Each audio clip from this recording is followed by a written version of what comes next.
Hello, क्या हाल चाल है? सब बढ़िया? आई होप सब मज़े में ही होंगे। आज मैं आई हूँ आप सबको बताने के लिए कि भाई मज़े से बाहर निकलकर ज़रा देखिए देश में क्या क्या हो रहा है। आज 23 मार्च यानी कि बलिदान दिवस। 23 मार्च 1931 को अमर शहीद भगत सिंह, सुखदेव और राजगुरु को फांसी मिली थी, यह सब जानते हैं। ये बात 1931 की है, यानी कि आज़ादी के पहले की, जब क्रांतिकारियों ने देश के लिए लड़ते लड़ते अपने प्राणों का बलिदान दिया। और अब हमारे जवान बॉर्डर पर देश के लिए लड़ते लड़ते अपने प्राणों का बलिदान देते हैं। उनके बारे में सोचा है आपने?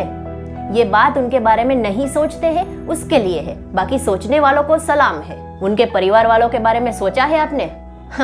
उनके बारे में नहीं सोचते, उनके परिवार वालों के बारे में क्या सोचेंगे, है ना? लेकिन जरा सोचिए, जो लोग नहीं सोचते हैं वो, बाकी सोचने वालों को तो फिर से सलाम ही है। लेकिन जो नहीं सोचते हैं वो लोग जरा सोचिए, देश के लिए अपने प्राणों का बलिदान देने वाले हमारे जवानों के परिवारों के साथ अन्याय हो रहा है। मैं ये नहीं कह रही कि हर बलिदानी परिवारों के साथ अन्याय हो रहा है, लेकिन सभी बलिदानी परिवारों के साथ न्याय भी तो नहीं हो रहा है।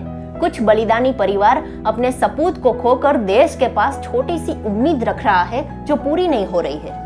हमारे बलिदानी जवानों की पत्नियों के लिए सेना में वैकेंसी नहीं है, और वो भी सभी एग्जाम्स पास करने के बावजूद भी।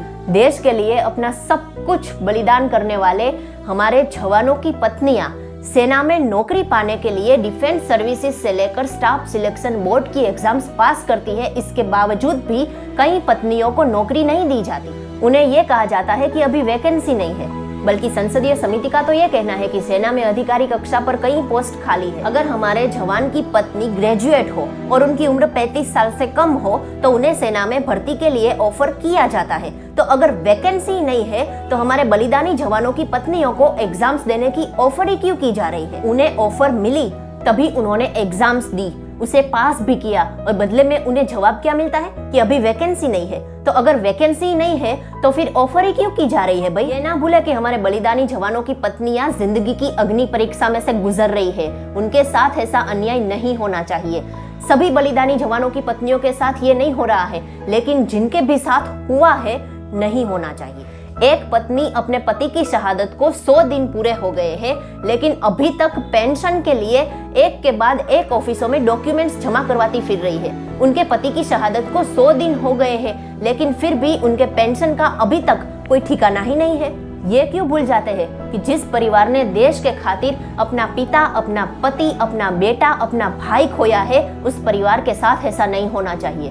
मैं ये नहीं कह रही कि हर परिवार के साथ ऐसा हो रहा है, लेकिन कुछ परिवारों के साथ ऐसा हो रहा है, ये सच्चाई है।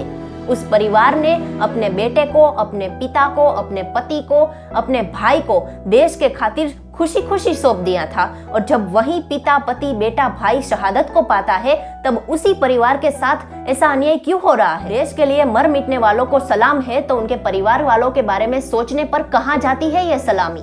जब कोई परिवार अपने बेटे को बॉर्डर पर भेजता है तब अपने बेटे से उन्हें अपने लिए कोई उम्मीद नहीं होती है, क्योंकि उन्होंने अपना बेटा देश के खातिर सौंप दिया है। लेकिन जब वही बेटा शहादत को पाता है तब उस परिवार को देश से जरूर उम्मीद होती है, लेकिन देश उस वक्त उनके साथ क्या कर रहा है ये सोचने वाली बात है। बाकी जिन परिवारों के साथ न्याय हुआ है वेल एंड गुड, लेकिन जिन परिवारों के साथ अन्याय हुआ है वो नहीं होना चाहिए, क्योंकि उन्हीं के बेटे बॉर्डर पर देश की रक्षा कर रहे हैं, तभी हम देश में आजादी से घूम रहे हैं। ये नहीं भूलना चाहिए। आई होप कि हमारे देश के बलिदानी परिवारों के साथ अब अन्याय ना हो। जय हिंद, जय भारत।